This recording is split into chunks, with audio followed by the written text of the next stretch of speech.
And Martin, you sitting listening to this now as an expert, is this usual, this concentrated area of deaths? I think the number of suicides in such a sort of small location is exceptionally unusual, but what isn't rare is the link between self-harm, suicide and use of drugs or alcohol. And in many ways, you know, I found it an extremely sad film to watch, but I think what's quite powerful and important about it is in highlighting the sort of problems of drugs and alcohol. It does actually go beyond some of the sort of stereotypes and the demonisation that we sometimes have of drug and alcohol users. You know, one of the characters, Cass, who's trying to get over his alcohol problem, you know, working hard but has relapsed. One of the people in the film, Silly, who, you know, was a good sports person, has been in the army, desperately trying to get his life back and have a relationship, but the drugs and the alcohol often take over, and it does affect the lives of so many families. We've got a clip of Cass actually here, and this is one of Cass is your longest standing friends. Yeah, from infant school, yeah. Let's have a look.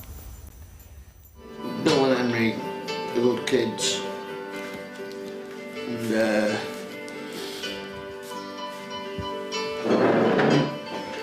I'll miss them like. They can come and visit, you know, Cass. Yeah, I know. I've got to do this now. But I'm scared, you know what I mean? We know that tomorrow there's a fairly harsh budget, and that money will be cut left, right, and centre from everywhere. And there is, you know, good work being done in Hebden around the Hebden Bridge to try and figure out what can be done here. Is the money available? Is there awareness? I mean, Jez was saying that a lot of people seem to be burying their heads in the sand. I think there's more to do on the awareness, and I think the general issue of the stigma associated with these problems, you know, the way that families, sometimes in denial, trying to address the problem, difficult to know where to go for help, often the problem's hidden behind closed doors. You know, we have seen a big expansion in drug treatment in recent years. I think it is important that that investment does continue. Something like 200,000 people in the last year access drug treatment. But as the film shows, you know, it is a relapsing condition, both with drugs and alcohol. You know, it can take up to 7 years on average for somebody with a heroin problem to eventually get over their drug addiction.